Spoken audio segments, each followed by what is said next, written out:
AutoCAD uses the very popular Cartesian coordinate system for making the drawings.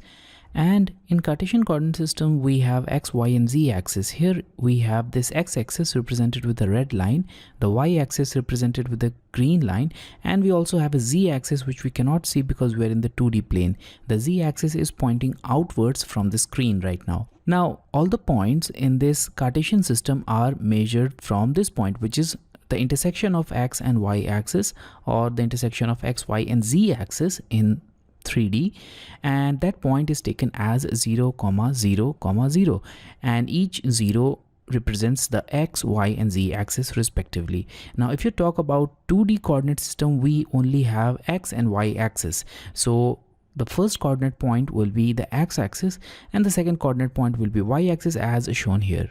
Now if you could see the grids in this drawing area, you'll notice that I have divided this complete block into 10 grids in horizontal direction. So we have these 10 grids in the horizontal and 10 in vertical direction, and the size of each block of this grid is 1 by 1 unit. So the length and width of this block is 1 unit in each direction, and the size of this big block is 10 units in length and 10 units in width or height.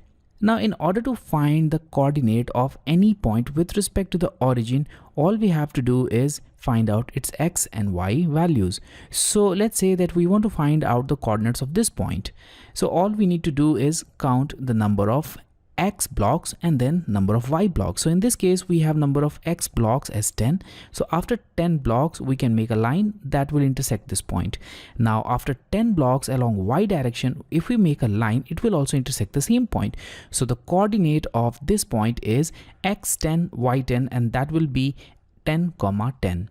Now similarly in this case we have this point, and the coordinates of this point will be 10 in x-axis, because after 10 blocks along x-axis we have this point here, and the y coordinate of this point will be 4 because after 4 blocks we have this point. So the coordinate value of this point will be 10, 4.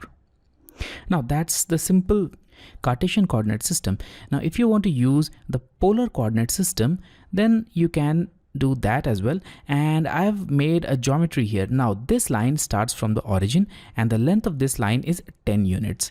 This line is also inclined to an angle of 30 degrees. So if you don't want to specify the end point of this line in terms of Cartesian coordinate system and you want to specify it in other units, which is the polar coordinate system, then you need to represent the values as the length of line and the angle included here. So that will be the length, which is 10 units, and then the angle, which is 30.